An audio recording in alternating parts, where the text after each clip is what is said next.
Hello friends, எல்லோரும் எப்படி இருக்கீங்க? காலையிலே பாருங்க எவ்வளோ பெரிய மீன் கிடச்சிது. உயிரோட சூப்பர் ஃப்ரெஷ்ஷாக இருந்து ஒரு மீனே 6 கிலோ இருந்தது. 2 பேரும் ஷேர் பண்ணி எடுத்தோம், நானும் சித்தி வீட்லேயும். அப்படியே சூப்பர் மார்க்கெட் போனால் ஒரு பையன் நரைக்கலைன்னா நமக்கு தூக்கம் வராது. பையெல்லாம் நரைச்சிட்டு வந்து காலையில் சமையல் சாப்பிட்டு முடிச்சுட்டு மத்தியானம் சமையல். டெய்லி சாம்பார் ரசம்னு இதே போர் அடிக்குதுல்ல, ஏதாவது ஒரு டாபிக் பேசலாமா? எல்லாரோட அடையாளம் அவங்களோட பேர்.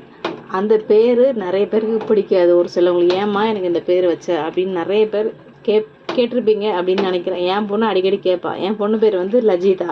வித்தியாசமாக தான் இருக்குது பேர். ஆனால் எனக்கு ஏம்மா லஜிதான்னு பேர் வச்சுங்க, வேறு ஏதாவது நல்ல பேரை வச்சிடலான்ட்டு என்கிட்ட அடிக்கடிக்கு கேட்பா. ஏன்னே தெரியல, அவளுக்கு அந்த பேர் பிடிக்கல. அந்த மாதிரி உங்களுக்கு உங்கள் பேர் பிடிக்காமல் இருந்திருக்கா? இந்த பேர் வச்சா எனக்கு நல்லா இருந்திருக்குமே அப்படின்னு நீங்கள் நினைக்கிறீங்களா? அப்படி இருந்தால் மறக்காமல் கமெண்ட் பாக்ஸில் கமெண்ட் பண்ணுங்கள். அப்படியே ஒரு சப்ஸ்கிரைப் பண்ணி விட்டு போங்க. இன்றைக்கி சமையல் சூப்பராக இருந்தது. Okay, bye friends.